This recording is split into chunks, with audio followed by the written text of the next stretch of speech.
Nifty के साथ साथ पूरी ब्रॉडर मार्केट भी नीचे की यात्रा किसी भी दिन से शुरू कर सकती है। इसकी बात हम करते आ रहे हैं, लेकिन हमने देखा निफ्टी अभी भी इसी रेंज में काम करना चाह रहा है, ना ऊपर जा रहा है ना नीचे जा रहा है, हाई के आसपास ही काम कर रहा है। तो क्या इसका कोई पर्टिकुलर रीज़न है और क्या वाकई ब्रॉडर मार्केट में कोई असर नहीं पड़ रहा है, वो भी रेंज में ही काम कर रहा है? सभी चीज़ों को आज समझ लेते हैं और कुछ जो इम्पोर्टेंट पॉइंट हैं आज उसको भी आज आपसे डिस्कस करेंगे, तो ध्यान से इस वीडियो को आज देख लीजिएगा। हेलो एवरीवन, मैं हूं आपका दोस्त अभिजीत श्रीवास्तव। शुरू कर लेते हैं आज का ये वीडियो।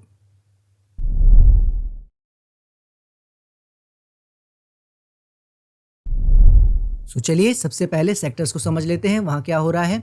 फार्मा की बात करें तो फार्मा आप जैसा देख रहे हो, जो लास्ट वीक हाई लगा था उसको अभी तक ब्रेक नहीं किया है, नीचे ही काम करता नज़र आ रहा है। गिरा नहीं है बहुत तो बढ़ा भी नहीं है, फिलहाल कंट्रोल में काम कर रहा है। मेटल की बात करें तो जो ऊपर की चाल उसमें आ रही थी वो आपने देखा फिलहाल आनी बंद हो चुकी है और अभी वो एक तरह से आप कह सकते हो थोड़ा बहुत करेक्शन में फॉल में काम कर रहा है।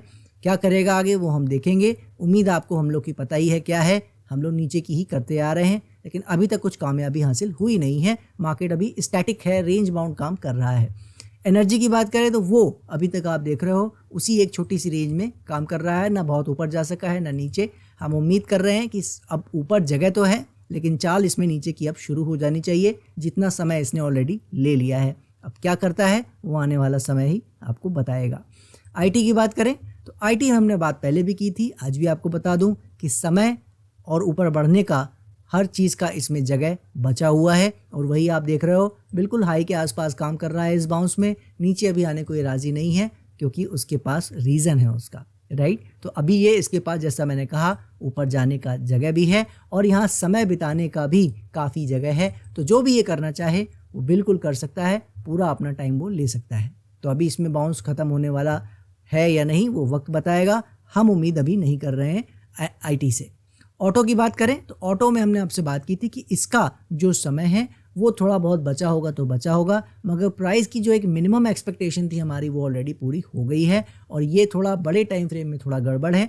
अभी थोड़ा बहुत चाल आना चाहे तो आ सकती है। अभी हमने देखा है कुछ खास नहीं हुआ है, एक रेंज में छोटी सी अभी तक फिलहाल काम कर रहा है, तो कोई चेंज इसमें भी नहीं है। एफएमसीजी भी कोई चेंज नहीं है, बाउंस एक पूरा किया था, उसके बाद एक यहाँ छोटा सा करेक्शन दे रहा है। मेरा अभी भी मानना है जाने को याद रखिए ये नीचे भी जा सकता है यहीं से, लेकिन जो एक स्टैंडर्ड एक्सपेक्टेशन होती है बाउंस की, मेरे हिसाब से अभी वो पूरी नहीं हुई है। थोड़ा सा और अगर ऊपर ये चला जाए 60,000 साइड तो वो ज़्यादा अच्छा रहेगा। अब जाता है या नहीं वो तो देखिए वक्त बताएगा, मगर ओवरऑल इसने जो समय है वो काफ़ी अच्छा बाउंस का लिया है। अब प्राइस में ऊपर जाता है या नहीं वो हम देख लेते हैं। पीएसयू बैंक की बात करें तो वो मैंने आपसे पहले कहा था ये एरिया इसका बहुत इंपॉर्टेंट है और मेरे हिसाब से तो यही काम इसका पूरा हो गया था, ऊपर जाने की ज़रूरत नहीं थी। लेकिन चूंकि मार्केट में ही प्रॉब्लम ख़त्म नहीं हो रही है, नेगेटिव न्यूज़ आती जा रही हैं, तो सेंटिमेंट पॉजिटिव बनाए रखने के लिए किसी न किसी इंडेक्स को तो हाथ लगाना ही था ऊपर ले जाने के लिए मार्केट को। इसने लगाया वो हाथ, मगर हमारे एरियाज़ को ब्रेक नहीं कर सका है और अभी भी यहीं पे काम कर रहा है। तो जाहिर सी बात है जैसा हमने बात की थी हाई लग चुके हैं मेरे हिसाब से। अब ये लेवल ब्रेक करके कुछ नया ब्रेकआउट देता है, कुछ नया काम करता है तो वो वक्त बताएगा, वरना इसका काम पूरा हो चुका है। कभी भी ये नीचे की यात्रा अपनी शुरू कर सकता है। रियल्टी की बात करें तो रियल्टी में भी वही बात थी कि जो हम एक्सपेक्ट कर रहे थे वो एक अच्छा बाउंस ऑलरेडी आ चुका है। अब कभी भी ये नीचे की यात्रा शुरू कर सकता है, ऐसा हम उम्मीद कर रहे हैं। अगर कल को ऊपर निकल जाता है तो फिर हम उसको देखेंगे। तो कुल मिला के सेक्टर्स क्या बता रहे हैं, एक ही बात बता रहे हैं कि सेक्टर्स में कहीं ना कहीं एक अच्छा बाउंस ऑलरेडी आ चुका है, कहीं ना कहीं किसी का टाइम पूरा हो चुका है या होने वाला है। ऐसी सिचुएशन में सारे सेक्टर नज़र आ रहे हैं। बाकी जो छोटा मोटा अपडेट है वो हम आपको कंक्लूजन में इसके बारे में बताएंगे, ठीक है। तो आइए आगे चल के देख लेते हैं बाकी अपने ग्लोबल मार्केट के चार्ट्स को। ग्लोबल मार्केट में अगर हम डाउ जोन्स पे आ जाते हैं वहाँ देखते हैं तो आप देखो कोई भी बदलाव नहीं है, तो कोई टाइम वेस्ट नहीं करेंगे। एक रेंज में काम कर रहा है, ना ऊपर जा रहा है ना नीचे जा रहा है। हम उम्मीद नीचे की कर रहे हैं लेकिन अभी तक कुछ हो नहीं रहा है, तो देखते हैं क्या करता है। नैस्डैक की बात करें तो वो भी वहीं टिका के खड़ा हुआ है, वहाँ पे भी कोई चेंज नहीं है, तो यहाँ भी कोई खास बात करने का फ़ायदा नहीं है। रसल ने भी हमने बात की थी आपसे कि ये अपने हाई के आसपास, ये रेजिस्टेंस के आसपास आ गया है, इसका बाउंस भी अब पूरा हो चुका है। अब ये समय बिताना चाहे तो वो बिता ले, वही आप देख रहे हो अभी तक बिता रहा है। ऊपर इसके निकल जाएगा, आपको पता है हम उम्मीद ऐसी नहीं कर रहे हैं, लेकिन अगर जाता है तो फिर उस हिसाब से इसे दूसरी नज़र से देखेंगे। दूसरे ग्लोबल इंडेक्स जो है यूरोपियन कैक की बात कर लें तो कैक आप देख रहे हो एक रेंज में काम करने के बाद नीचे की ओर खिसकता नज़र आ रहा है, राइट। तो वही जो हम बात कर रहे थे कि बहुत अच्छा बाउंस ऑलरेडी आ चुका है, कायदे से तो सबको नीचे आना चाहिए, कुछ एक इंडेक्स उस बात को इनकार कर रहे हैं। तो अभी फ़िलहाल कैक नीचे आने की कोशिश कर रहा है, लेकिन मैं फिर रिपीट कर दूं, कैक, डैक्स, FTSE ये जो यूरोपियन इंडेक्सेस हैं इनसे हम बहुत नीचे आने की उम्मीद कर नहीं रहे हैं। ये चाहे नीचे गिरें या ना गिरें वो इम्पॉर्टेंट नहीं है, इम्पॉर्टेंट है US मार्केट का नीचे आना जो हमें दिख रहा है। अब अगर US मार्केट नीचे नहीं आता है तो इनके नीचे आने का भी कोई फ़ायदा नहीं है ना। तो इसीलिए पॉइंट यही है, याद रखिएगा कि US मार्केट को भी नीचे आना है और उसमें इन सब का भी नीचे आना फिर ज़रूरी बन जाएगा, क्योंकि ग्लोबल मार्केट सब साथ ही चलती है ज़्यादातर ये सारे इंडेक्सेस। तो इसीलिए याद रखिएगा कि ये जो भी कुछ काम हो रहा है पूरी तरह से एक्सपेक्टेड है। ऊपर निकल जाएगा तो फिर हम बात करेंगे, उसको देखेंगे, जैसे कि डैक्स ने किया है। डैक्स अपना थोड़ा हमारी सोच से यहाँ से थोड़ा ज़्यादा आगे चला गया था, लेकिन अभी आप देख रहे हो कंफर्टेबली वापस आता नज़र आ रहा है। अब नीचे गिरेगा नहीं गिरेगा वो तो देखिए वक्त बताएगा, मगर ओवरऑल जैसा हमने बात की थी ये बाउंस में ऑलरेडी ऊपर चला गया था, अब ये वापस अपनी यात्रा करेक्शन की कर रहा है। क्या करेगा आगे वो हम लोग देखते हैं। UK 100 की बात करें, UK 100 भी अपना उस रेंज को काट के फिलहाल नीचे इस वीक आने की कोशिश किया है। तो आप देख रहे हो यूरोपियन इंडेक्सेस में भी वीकनेस इस वीक आती नज़र आई है। निकाई की बात करें तो निकाई अपने अलग गेम में है, जैसा आपको पता है मैं डेली चार्ट कर देता हूं दिखाने के लिए आपको। तो निकाई अपना वही रेजिस्टेंस के आसपास काम कर रहा है। मैंने आपसे बताया है जब तक ये ऊपर का हाई नहीं कटेगा तब तक कुछ इसमें जो क्लैरिटी है वो नहीं आएगी, और ये बहुत बड़े खेल में है, सालों वाले खेल में है, तो इसमें ज़्यादा कुछ शॉर्ट टर्म में समझने का फ़ायदा नहीं है। कुछ लंबे टर्म के लिए क्लैरिटी आएगी तो उसकी बात करेंगे। अब बात कर लेते हैं ब्राज़ील की। तो ब्राज़ील के चार्ट को आप देख ही रहे हो, अभी फ़िलहाल रेंज बना के खड़ा हुआ है। हमने आपसे पहले भी बात की थी कि नए हाई लगाने का मतलब ये नहीं कि ऊपर जा रहा है, हमारी नज़र में अभी भी इसको नीचे आना चाहिए। आता है या नहीं वो वक्त बताएगा, हम उस हिसाब से देख लेंगे। उम्मीद अभी रेंज बाउंड और नीचे आने की ही है। डॉलर इंडेक्स हमारे लिए कोई थ्रेट पैदा अभी नहीं कर रहा है, ना नीचे जा रहा है बहुत, ना ऊपर जा रहा है, तो अभी इसमें ज़्यादा कुछ टाइम वेस्ट करने का फ़ायदा नहीं है। बहुत ही परफेक्ट तरीके से परफेक्ट पोजीशन में काम कर रहा है। थोड़ा बहुत बाउंस आना चाहे, जैसा मैंने पहले भी कहा था, वो आ सकता है, यहाँ पे कोई प्रॉब्लम थोड़ा बहुत ऊपर नीचे होने में नहीं है। बॉन्ड यील्ड की बात करें, बॉन्ड यील्ड भी परफेक्टली टाइम वेस्ट कर रहा है ना। मैं यही आपको समझाता आ रहा हूँ, थोड़ा बहुत ऊपर नीचे देख लेने से कुछ फ़र्क नहीं पड़ता है। प्रॉपरली इसको ऊपर का हाई काटने दे 5% का, 4.9% का, जब तक वो नहीं कटता है तब तक कुछ भी इसका इम्पैक्ट मार्केट पे पड़ने वाला नहीं है, याद रखिए। बाकी जो भी कुछ होगा मार्केट में वो अपने उनके कारण से होगा, उनके अपनी कहानियों से होगा। बॉन्ड यील्ड के कारण कोई भी फ़िलहाल प्रॉब्लम नहीं है। इसके अलावा बात कर लेते हैं अब USD/INR की। USD/INR थोड़ा ऊपर की ओर खिसकता नज़र आ रहा है, जिसका मुझे थोड़ा डर था, लेकिन याद रखिए अभी भी ये कोई तेज़ी पकड़ लेगा, 89 की साइड चला जाएगा, 90 की साइड चला जाएगा, ऐसी उम्मीद अभी हम नहीं कर रहे हैं। बाकी ये जो भी करेगा हम देख लेंगे। हमारी उम्मीद यही है कि इसको इसी एरिया में कहीं रेंज अपना समय बिताना चाहिए। अगर ये इसको पार करके थोड़ा 88, 89 की ओर चलता है तो फिर उस हिसाब से इसे देखेंगे। बहुत तेज़ी की उम्मीद हम फिलहाल नहीं कर रहे हैं, बाकी देखते हैं क्या करता है।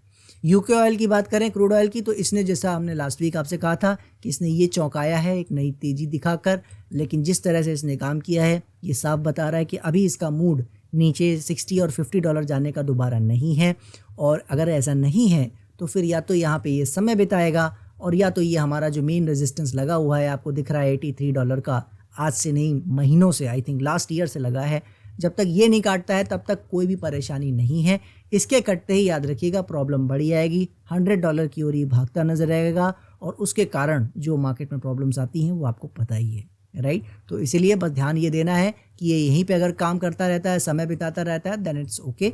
ऊपर निकलता है तो फिर परेशानी बढ़ेगी, ठीक है। देखते हैं क्या करता है। आपने देखा है कि जो परेशानियां वाली जो चीज़ें हैं, जैसे कि क्रूड ऑयल थोड़ा बढ़ना या जो यूरोपियन मार्केट है उसका नीचे गिरना, US मार्केट के तो इंडेक्सेस में बहुत फ़र्क कुछ आया नहीं, रेंज बाउंड ही रहे, लेकिन यूरोपियन मार्केट जो है, जो कैक, डैक्स, FTSE हैं, वो कहीं ना कहीं इस वीक फॉल दिखाते नज़र आए हैं, और ऐसे एरियाज से ही आए हैं जैसा आपने देखा है डैक्स को छोड़कर, जो हम लोग एरियाज से एक्सपेक्ट कर रहे हैं। तो ओवरऑल यूरोपियन मार्केट भी अब ग्लोबल मार्केट और हमारी मार्केट के साथ सिंक हो रहा है। क्या करते हैं वो, कैसे करते हैं आगे, वो तो देखिए वक्त बताएगा। तो रेडी हमें रहना चाहिए अगर उनमें फॉल बढ़ती है तो। अब आ जाते हैं वापस से अपने इंडियन मार्केट के अदर इंडेक्सेस पर। जूनियर निफ्टी की बात करें तो हमने जिस हिसाब से बात की थी कि जगह प्राइस में ऊपर जाने की है, लेकिन मेरे हिसाब से इसका काम हो चुका है, जितना हम उम्मीद कर रहे थे वो आ चुका है। अब ये कभी भी गिर सकता है और अभी तक आपने देखा है इसमें जो फॉल है वो कंटिन्यूड है। इसको मैं 3 आवर चार्ट कर देता हूँ, थोड़ा आपको ज़्यादा डेटा दिखेगा। तो ये अपना उस हिसाब से नीचे ही आया है लास्ट 1-2 वीक्स में, आप देख रहे हो ऊपर जा नहीं पाया है जैसे हमारे इंडियन सेक्टर्स दिखा रहे थे, राइट। तो अब यहाँ से वापस नए हाई की ओर चल देंगे तो वो हम देखेंगे, उसकी बात करेंगे, लेकिन फ़िलहाल ये बहुत ही परफेक्ट तरीके से काम कर रहे हैं जैसा उम्मीद है। स्मॉल कैप की बात करें तो वो भी आप देखो, जो मैंने आपसे कहा था यहीं पे, याद है ना हम लोग आए थे 8-9 जून को, मैंने आपसे कहा था जो एक चाल की उम्मीद थी वो अब स्मॉल कैप में आ चुकी है और अब इसे नीचे कहीं से भी यहाँ से नीचे आना चाहिए।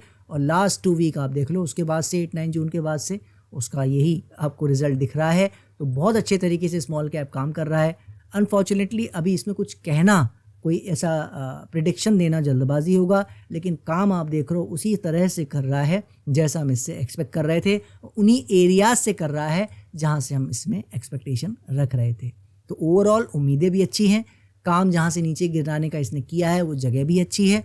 अब क्या होता है वो हम देखेंगे। बात कर लेते हैं जाते जाते गोल्ड की। गोल्ड आप देख रहे हो, मतलब कुछ भी कहने को आप देख रहे हो है ही नहीं, ना नीचे का रेंज कटा है, ना ऊपर 3550 $3500 डॉलर का रेंज कटा है। इसी जोन में ये टाइम बिता रहा है, तो बस कुछ कहने को नहीं है। जब तक ये जोन नहीं कटती है इसी रेंज में ही काम करता रह सकता है, देखते हैं कब तक करता है। आ जाते हैं वापस अपने बैंक निफ्टी के चार्ट पर और समझ लेते हैं वहाँ क्या हो रहा है। बैंक निफ्टी आप देखो क्या हुआ है, जो मैंने आपसे कहा था कि एक हाई जो लगना चाहिए था वो लग गया है, दूसरा स्टेप था कि इसको नीचे आना चाहिए था वो आया, तीसरा स्टेप था कि वो फॉल बढ़ के यहाँ 52,800 एरिया में आकर इसको काटना था।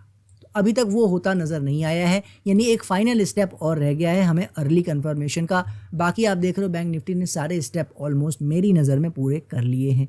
अब इसको हाई के पास एक बार रीटेस्ट करने जाना हो और फिर नीचे आना हो तो देखिए वो हम लोग इतना उसको वो पॉइंट टू पॉइंट बिल्कुल कवर करने की कोशिश नहीं करते हैं। वो अपनी मर्ज़ी का मालिक है, जैसे भी वो नीचे आना चाहिए मेरे हिसाब से, वो जैसे आना चाहे, राइट। एक हाई लगा के वापस आना चाहता है या यहीं से नीचे जाना चाहता है, उम्मीद यही है कि नीचे आना चाहिए। अब यहाँ से कुछ एक्स्ट्रा ऑर्डिनरी करता है और एकदम नई तेज़ी ऊपर की ओर पकड़ लेता है, तो वो देखिए हम ऐसा ना उम्मीद कर रहे हैं और ना ऐसा होना चाहिए। अगर वैसा कुछ होगा तो फिर उसके हिसाब से हम दूसरी तरीके से इसको एनालाइज करके फिर उसकी बात करेंगे, ठीक है। तो ओवरऑल बैंक निफ्टी अभी तक कुछ ऐसा बहुत अच्छा नहीं किया है जैसा हम सोच रहे हैं, लेकिन कोई ख़राब भी नहीं किया है, बिल्कुल बढ़िया जैसा उम्मीद है इससे उसी तरीके से फ़िलहाल ये काम कर रहा है। सो चलिए अब समझ लेते हैं फाइनली आखिर क्या हो रहा है और इस वीक के जो ये इंपॉर्टेंट अपडेट्स हैं वो क्या है। निफ्टी पे आते हैं और समझ लेते हैं सारी बातों को। निफ्टी के बारे में आपको याद होगा हमने ये बात की थी कि यहाँ पे हम इस रेंज को बहुत जल्दी फिनिश होता हुआ देख सकते हैं। यहाँ पे हमारा जो समय है ऑलरेडी पूरा हो चुका है और अब ये कभी भी किसी भी दिन, क्योंकि डेट हम फिक्स नहीं कर सकते हैं मार्केट के लिए, कभी भी ये नीचे गिरना शुरू कर सकता है एक हाई लगाने के बाद, क्योंकि एक हाई लगना ज़रूरी है। रेंज पे जनरली टॉप नहीं लगा करते। उसका एग्जांपल मैंने आपको ऐसे बॉटम्स ऐसे टॉप्स दिखाए थे जिसके बेस पे हमने ये बातें की थी, राइट। तो यहाँ पे वही हमने बात की थी, हाई लग जाए तो अच्छा है। आपने देखा ये हाई लगा और उसके बाद ये फॉल भी आया, तो हमने बात की कि अब ये अच्छा हो गया है, अब ये शायद नीचे जा रहा है। आपने देखा इस वीक फिर ऊपर आ गया। तो ये जो ऊपर आने का बार बार खेल कर रहा है, इसी रेंज में जो रहने की ये ज़िद कर रहा है, इसका क्या मतलब है, इसको समझने के लिए पहले बाकी चीज़ों को समझ लेना ज़रूरी है। उससे आपको इसका जवाब मेरे हिसाब से मिल जाएगा। देखिए, जो हमने बात की थी कि 1-2 जून के बाद इसे गिरना किसी भी दिन शुरू कर देना चाहिए। आपने देखा निफ्टी गिरा नहीं है, लेकिन निफ्टी के गिरने से हमारा पर्पस था क्या आखिर? निफ्टी के गिरने का जो पर्पस था हमारा, वो होल मार्केट के गिरने का था, ब्रॉडर सेंस में रहा है, राइट। और आप जाके अब चेक कर लीजिए, जो ऐप है नंबर 1 इंडिया का ब्रोकर स्टॉक ब्रोकरेज है वो ज़ीरोधा है, राइट। उसमें कंसोल में देख सकते हो कि आपके अकाउंट की value day by day, week by week किस लेवल पे किस वैल्यू तक पहुंची है, राइट। तो आप देखोगे कि 1 जून से लेकर 10-15 जून में एक हाई आपको ज़रूर मिला होगा, लेकिन उसके बाद से लास्ट 1-2 वीक्स में बहुत ऊपर अब आपका पोर्टफोलियो नहीं जा रहा है, उल्टा उसका जो फोकस है वो नीचे जाने को है, राइट। तो मैं कहना क्या चाह रहा हूँ कि Nifty as a misleading actor की तरह काम कर रहा है। यानी कि एक जो होता है ना, जो मिस डायरेक्ट करते हैं, यानी कि वो दिखाते कुछ और हैं, करते कुछ और हैं, नीयत कुछ और होती है, शो कुछ और करते हैं। तो ये वो कर रहा है मेरे हिसाब से। अगर हम ठीक हैं तो अब ये सिर्फ यहाँ टिका रहने की और ऊपर बने रहने की कोशिश कर रहा है। लेकिन इंटरनली अगर आप देखोगे, ब्रॉडर मार्केट को आप अगर देखोगे तो आप पाओगे उसमें वीकन होना शुरू हो गया है पूरा मार्केट। सेक्टर्स हमने आपको दिखाए, देखा क्या हुआ उनमें। एक नज़र आपको फटाफट सेक्टर दिखा देता हूँ तो आपको नज़र आएगा। लास्ट के 1-2 वीक्स का देखो हाल आप, ये है फार्मा का लास्ट 1-2 वीक। मेटल का देखो आप, ये है लास्ट 1-2 वीक्स मेटल, दिखाई दे रहा है। एनर्जी का देखो आप, लास्ट 1-2 वीक बहुत नहीं गिरा है मगर फिर भी गिरा ही है। आईटी मैंने जैसा कहा कि वो हम गिरने की उम्मीद भी नहीं कर रहे हैं तो उसको छोड़ दें। अगर ऑटो में ज़्यादा गिरावट नहीं आई लेकिन वो पहले से ही हाई लगाना उसने बंद कर रखा है तो अंडर परफॉर्मेंस इसमें भी है। एफएमसीजी का तो हाल आप देख ही रहे हो, तो सबसे बदतर है। मतलब उसमें तो हाई न जाने कब लगा था, अप्रैल में ही लगा था, मई में भी नहीं लगा। पीएसयू बैंक के देखो आप, लास्ट 2 वीक दिखाई दे रहा है। ये मैंने आपको फटाफट इसीलिए दिखा दिया ताकि आप समझो जो मैं कहना चाह रहा हूँ। यानी कि सेक्टोरल लेवल पे, स्टॉक्स लेवल पे, और मुझे शुद्ध हिंदी में कहना चाहिए आपके पोर्टफोलियो लेवल पे वैल्यू घटनी शुरू हो गई है। और मुझे ऐसा लगता है कि अगर वैल्यू एक बार थोड़ा सा रीटेस्टिंग हाई करना चाहे, मतलब थोड़ा बहुत और हाई आपके पोर्टफोलियो की वैल्यू थोड़ी बहुत और बढ़ना चाहे तो अब बढ़ जाएगी, लेकिन वो भी अपने हाईएस्ट वैल्यू पे है, ऐसा मुझे लगता है इस 2025 के लिए।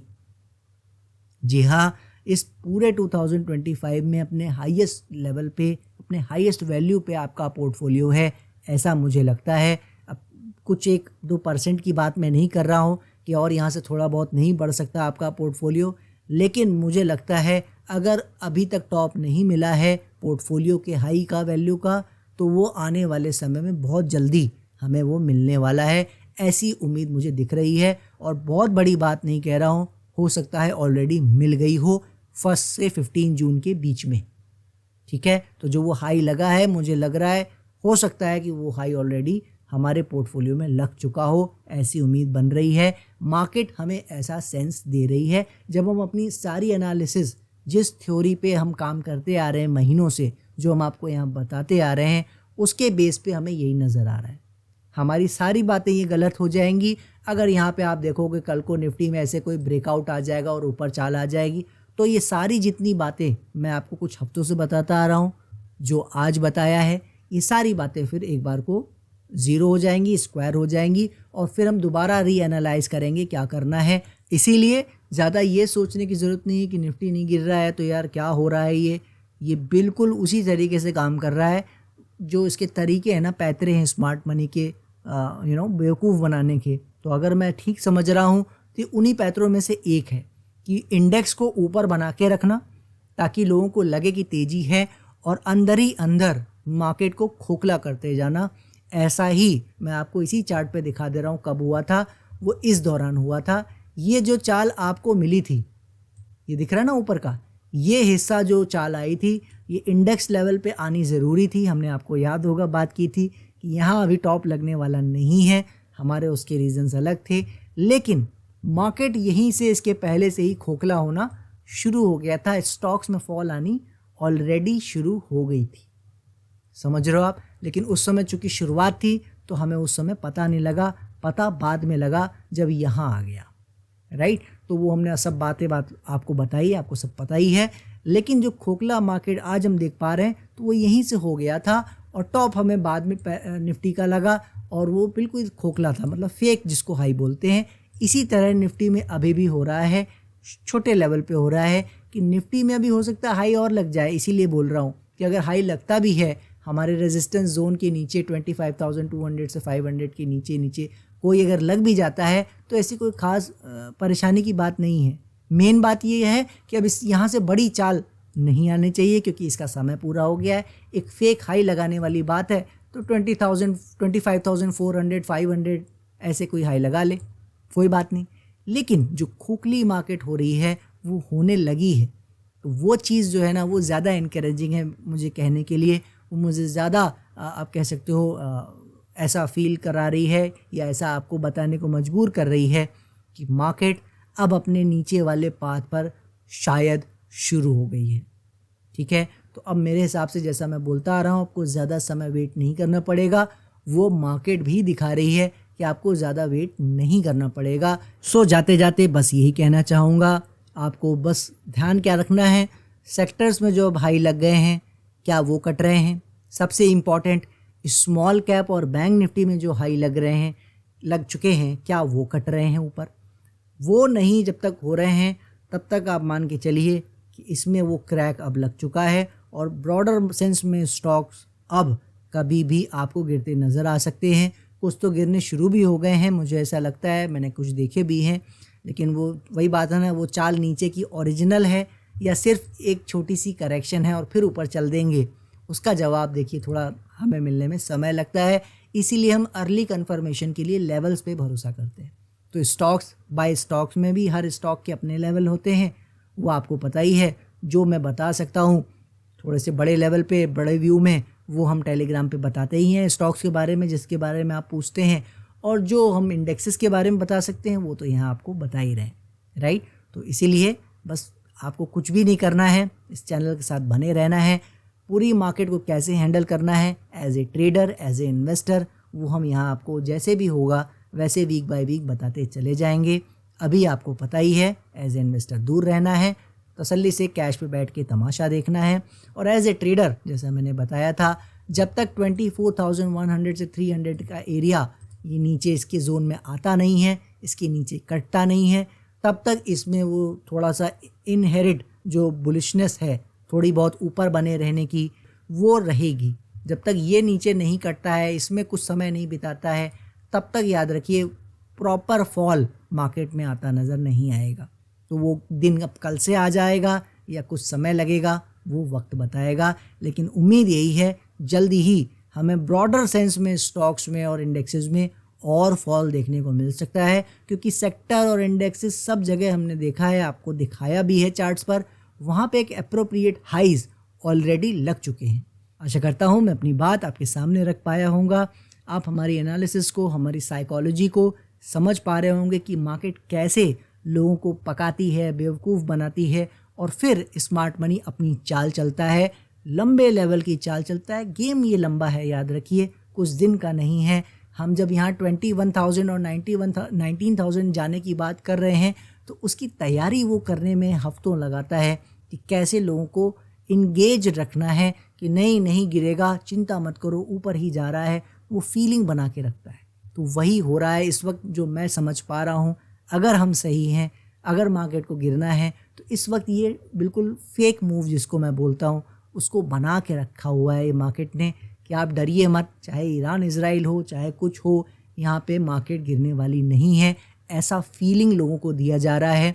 और किसी और को मत देखिए, आप अपने आप से पूछिए, क्या आप बहुत घबराए हुए हैं ईरान इजराइल को लेकर? वो चूल्हे जो पुराने ज़माने में होते थे मिट्टी के, वो याद है ना, उन पे खाना जो पकता था, उसकी रोटी भी इतनी स्वादिष्ट होती थी जिसकी कोई हद नहीं। उसका रीज़न वही था, धीमी आंच पे पकता था वो, और बहुत ही ज़बरदस्त लगता था, हर चीज़ स्वादिष्ट। उसका रीज़न यही है। तो पेशेंस रखिए, आपको स्वादिष्ट खाना ज़रूर मिलेगा, ऐसा आज तक हमें नज़र आ रहा है। उम्मीद भी हमारी वही है, चार्ट्स भी अभी तक वही सजेस्ट कर रहे हैं, बस प्राइस में वो थोड़ा दिखना बाकी है, तो हम थोड़ा उसका वेट कर रहे हैं। आशा करता हूँ हमारे वीडियोस, हमारी एनालिसिस आपको पसंद आ रही है। पसंद आ रही है तो प्लीज़ इसे दूसरों से शेयर कीजिए। जितना आप इसे शेयर करेंगे, उतना ही न सिर्फ इस चैनल की आप हेल्प करेंगे, हमें उतना और मोटिवेट करेंगे कि हम ज़्यादा से ज़्यादा और यूज़फुल कंटेंट आपके लिए ला सकें। सो वीडियो पसंद आया है तो लाइक ज़रूर करिएगा, और नेक्स्ट वीक फिर मिलते हैं। तब तक के लिए जय हिंद, जय भारत।